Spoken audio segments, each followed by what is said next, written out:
दमनकारी नीति नहीं चलेगी, दमनकारी नीति नहीं चलेगी, दमनकारी नीति नहीं चलेगी।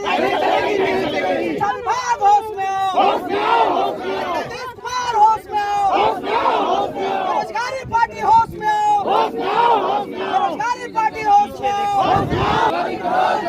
सप्लीमेंट्री रिजल्ट जारी करो, सप्लीमेंट्री रिजल्ट जारी करो, सप्लीमेंट्री रिजल्ट। शिक्षा विभाग होश में आओ, शिक्षा विभाग होश में आओ, शिक्षा विभाग होश में आओ, शिक्षा विभाग होश में आओ। दमनकारी नीति नहीं चलेगी, दमनकारी नीति नहीं चलेगी। जो कि टोटल नोटिफिकेशन जो आया था 1 लाख समथिंग में, उसमें जो सीट बाकी था उसके लिए हम लोग आए हुए थे। हम लोग आचार संहिता लगा हुआ है, इसलिए हम लोग रोड पर नहीं जा रहे हैं। इसलिए मिलर के ग्राउंड में ही हम लोग अपना आंदोलन कर रहे हैं।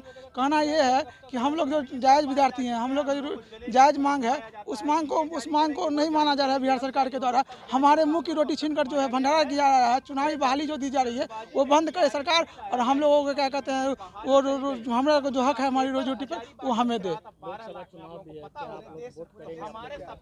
जो हमारा समर्थन करेगा उसका क्या कहते हैं उसका हम भी समर्थन करें। जो हमारे साथ हमारी मांगों के लिए हमारे साथ हमारे रोड पर उतरेगी उसका हम भी समर्थन करेंगे। जो हमारे साथ हमारी रोजी रोटी छीनेगी उस सरकार के साथ हम कभी। मुझे जितने भी हम लोग शिक्षक अभ्यर्थी हैं सबको TRE 2.0 का सप्लीमेंट्री रिजल्ट चाहिए। और जितने भी बहाली पे इन लोगों ने बात किया था 1,22,000 के अप्रोक्सली 1,22,000 बहाली निकला था, लेकिन इसमें अप्रोक्सली 70,000 मात्र 70,000 लोगों की ही बहाली हुई और कम ही बहाली हुआ होगा, ये तो केवल आंकड़ा बता रहा है।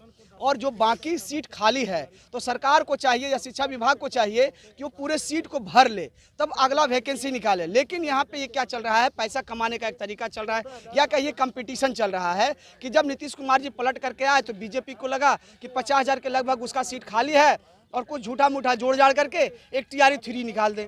TRE 3 में उन्होंने दम भर पैसा कमाया, खूब फॉर्म भराया, उसके बाद उसमें भी हंगामा हो गया। ये भी पता चला और सब कोई मीडिया कर्मी जान रहे हैं, हर कोई जान रहा है कि उसका पेपर लीक हुआ, हजारीबाग में रैकेट किया गया तो वहाँ पे पकड़ाया गया। तो क्या हजारीबाग में ही पकड़ाया होगा, बहुत जगह पकड़ाया होगा, लेकिन सबको दबा दिया गया है। ठीक है ना। तो हम लोगों को चाहिए सप्लीमेंट्री रिजल्ट। कुछ लोग ऐसे हैं जो 1 नंबर 2 नंबर से छूट रहे हैं, कुछ लोग ऐसे हैं जो टाई ब्रेकर हैं, कुछ ऐसे हैं जो कि एज के कारण छूट रहे हैं। तो ये सरकार की जो नीति है ये विद्यार्थी विरोधी नीति है, ये रोजगार विरोधी नीति है, ये रोजगार देना ही नहीं चाहते हैं। पहले TRE 2 की कंप्लीट बहाली हो जानी चाहिए, तब TRE 3 निकालना चाहिए। कोई भी वैकेंसी आता है वो सेंट्रल गवर्नमेंट का हो या किसी भी स्टेट गवर्नमेंट का हो, जितना भी वैकेंसी का नोटिफिकेशन जारी होता है उस नोटिफिकेशन को पहले फुलफिल किया जाता है, तब अगला नोटिफिकेशन आता है।